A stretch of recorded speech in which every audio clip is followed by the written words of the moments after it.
आता थेट जाऊयात संजय राऊत बोलतात तिथे.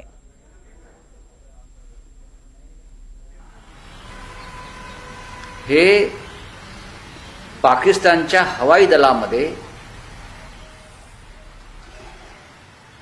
बरं का, पाकिस्तानच्या हवाई दलामध्ये होते, त्यांच्या एअरफोर्समध्ये होते आणि 1965च्या युद्धामध्ये, भारत पाक युद्धामध्ये या अरशद खान यांनी भारतावरती बॉम्बिंग केलं होतं. पठाणकोटचा तळ उद्ध्वस्त केला होता. तो अद्नान स्वामी सरसंघचालकांच्या बगलेत बसला होता. तुम्ही भारताला कोणती प्रेरणा देताय आणि कोणत्या इतिहासाचे धडे देताय? एक नटी होती बाजूला, ती म्हणली आय लव्ह भागवत, मला भागवत फार आवडतात. तिच्यावर आर्थिक अफरातफरीबद्दल लुकआउट नोटीस आहे आणि तिच्या नवऱ्यावरती पोर्न फिल्म लहान मुलांच्या F-16 प्रमाणे बनवल्याचा आरोप आहे, तुरुंगात होतो. ही काय प्रेरणा आहे? असे असंख्य लोक तिकडे होते. कदाचित सरसंघ चालकांना हे माहीत नसेल की संघाचं चारित्र्य किती बिघडलेलं आहे. भारतावर हल्ला करणारे पाकिस्तानी, लुकआउट नोटीस असलेले नटवर्य, सगळे नटनट्या, बँका बुडवणारे लोक, यांना बोलवून तुम्ही देशाला काय संदेश देताय? संघ पापावरती पांघरून घालण्याचा प्रयत्न करताय का? आम्हाला संघाविषयी आदर आहे, प्रेम आहे, पण हे चित्र पाहिल्यावरती पण देशाला आजचे दिन आलेले नाही. याला जबाबदार संघ आहे, याला जबाबदार संघ आहे. संघामुळे भाजपला अच्छे दिन आले, पण त्याच भाजपच्या सत्तेमुळे देशातले अच्छे दिन निघून गेले. हा देश अमेरिकेचा गुलाम झाला. याची जबाबदारी सरसंघ चालकांनी घ्यायला. ज्या पद्धतीनं ट्रेड डील झालेलं आहे, सरसंघ चालक असं म्हणत होते त्यांच्या लेक्चरमध्ये, आमच्या अटी आणि करार शर्तीवरती अशा प्रकारचे करार व्हायला पाहिजे, तसे झालेले नाही आहेत.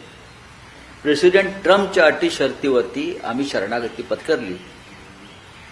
म्हणजे भारतीय जनता पक्षाचे जे प्रधानमंत्री आहेत, जे संघाचे प्रचारक होते, त्याच्यामुळे देश जो अमेरिकेचा गुलाम झालाय त्याची जबाबदारी संघानं स्वीकारली पाहिजे. असे असंख्य प्रकार आहेत. चारित्र्याच्या गोष्टी केल्या. गुणवान आणि गुणवंतामुळे देशात परिवर्तन होईल असं संघ चालक म्हटले, स्वागत आहे. पण देशभरातले सगळे भ्रष्टाचारी, गुन्हेगार, व्यभिचारी, बलात्कारी पक्षात घेऊन सत्ता आणणाऱ्यांमुळे देशात कोणतं सामाजिक परिवर्तन होणार आहे? याविषयी जर सरसंघ चालकांनी जर आम्हाला मार्गदर्शन केलं असतं देशाला, तर आम्ही त्यांच्या ऋणात राहिलो असतो. सावरकरांच्या भारतरत्नबद्दलही बोलले की भारतरत्नाचा सन्मान वाढेल जर सावरकरांना तो दिला तर. मग का देत नाहीत? त्यांचं सरकार आहे. तुमची तर मागणी आहे अनेक वर्षांपासून. नाही, मग संघाचे स्वयंसेवक ज्या सरकारमध्ये आहेत आणि ज्या सरकारसाठी, जे सरकार सत्तेवर आणण्यासाठी लाखो स्वयंसेवकांनी जीवाचं रान केलेलं आहे, ते सरकार वीर सावरकरांना भारतरत्न का देत नाही? हा सवाल लेक्चरमध्ये विचारण्यापेक्षा त्यांनी प्रधानमंत्री मोदी आणि अमित शहाना थेट विचारायला हवा. मागच्या काही वर्षांपासून सरकार आहे, मग हा का विचारला जात नाही? काय, भाजप आणि संघ एकाच नाण्याच्या दोन बाजू आहेत. सध्या आम्ही जो संघ पाहिलेला आहे तो बाळासाहेब देवरसांचा, म्हणजे आम्हाला जेव्हा कळायला लागलं तेव्हा, आणि रज्जू भैयांचा हा संघ आम्ही पाहिला. आम्ही त्यांच्या पायांना चरणस्पर्श करण्याचं भाग्य आम्हाला लाभलेलं आहे. या दोन्ही सरसंघ चालकांच्या, सुदर्शन यांनाही आम्ही भेटलेलो आहोत, ते मातोश्रीवर सुद्धा आलेले आहेत. बाळासाहेब देवरसांना भेटण्यासाठी बाळासाहेब ठाकरेंबरोबर आम्ही अनेकदा गेलेलो आहोत मुंबईत. त्याच्यामुळे आम्ही जो संघ पाहिला, अनुभवला, तो आज दिसत नाही. हे कालच्या त्यांच्या संबोधनाच्या वेळेला जे लोक होते त्यांच्या आसपास, पाकिस्तानचे लुकआउट नोटीसवाले, जावेद अख्तरना बोलवल्याचं मला दिसत नाही. ते सुद्धा फार मोठे सामाजिक विचारवंत आहेत.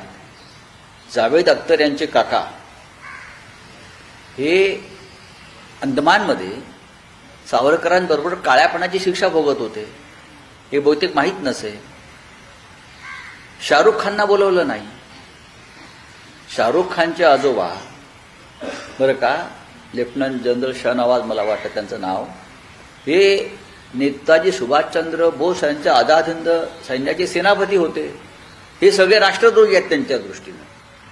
पण अदनान सामी वगैरे जे लोक आहेत किंवा ज्या नटनट्या ज्यांचं लुकआउट नोटीस आहे फ्रॉड आणि पॉर्न फिल्म्स बनवल्याबद्दल, हे संघ परिवारच्या दृष्टीनं नवीन राष्ट्रभक्त आणि राष्ट्रवादी आहे. राऊत साहेब, तुम्ही आता ट्रेड डीलचा उल्लेख केला बोलताना, ट्विटही तुम्ही काही वेळापूर्वी त्या अनुषंगाने केलेला आहे. पियुष गोयलांनी काल पत्रकार परिषद घेऊन स्पष्ट केलेलं आहे की शेतकऱ्यांना कुठलाही तोटा होणार नाहीये. ते खोटं बोलतायत. तुमच्याकडून विरोधी पक्षाकडून चुकीची माहिती पसरली. ते पियुष गोयल हे व्यापारी आहेत. ते व्यापारी आहेत आणि व्यापाऱ्यांवरती विश्वास ठेवता येत नाहीत. राऊत साहेब, दोन्ही राष्ट्रवादी एकत्र येण्याची मागच्या काही काळापासून चर्चा, तुम्ही म्हणाले होते की माझ्या कानावरती एकत्र येण्याची माहिती आलेली होती. सयाजी शिंदे जे अजित पवार यांच्या पक्षाचे नेते झालेले आहेत, काही दिवसापूर्वी त्यांनी प्रवेश केलाय, त्यांनी म्हटलं की माझ्यासमोरही एकदा अशा पद्धतीची चर्चा. तो विषय नाही. हा भाग ठीक है, महाराष्ट्र बोलो बोलो, हिंदी में क्या है बोलिए. देखिए, कल परसों मुंबई में राष्ट्रीय स्वयंसेवक संघ को 100 साल जो हो गए, शताब्दी वर्ष है, उनके बारे में एक अच्छा कार्यक्रम हुआ नेहरू सेंटर में. और सरसंघ चालक मोहनराव भागवत जी ने समाज के बड़े तबके को, विविध क्षेत्र के मान्यवर आए थे, उनको संबोधित किया है. उसके बाद जो फोटो हमने देखे, हमने भी उनका भाषण सुना. सरसंघ चालक है, भाषण सुनना चाहिए, उनके विचार क्या है.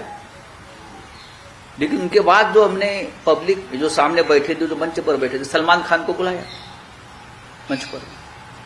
सलमान खान कब से संघ स्वयंसेवक बन गया? मोदी आने के बाद लोग डर के मारे संघ स्वयंसेवक बनने जा रहे हैं. झंझट नहीं चाहिए बाबा, पंगा मत चाहिए, चलो जाओ, बुलाया है जाइए. तो मैं पूछना चाहता हूं आरएसएस के हमारे नेताओं से कि क्या सलमान खान को तो अपने मंच पर बुलाया, क्या और भी मुस्लिम समुदाय को संघ के दरवाजे खुले हो गए हैं? उसकी स्पष्टता होनी चाहिए. ये पहली बात है.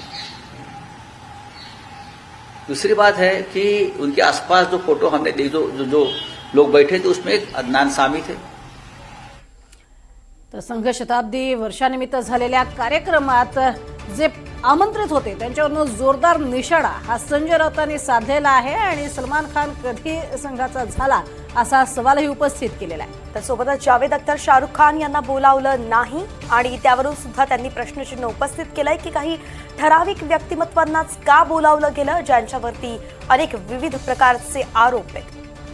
अनेकांवरती आरोप असूनही त्यांना बोलवण्यात आलेलं होतं आणि यावरतीच संघाच्या राष्ट्रभक्तीवरून आम्हाला धक्का बसला असं म्हणत त्यांनी जोरदार निशाणा साधला.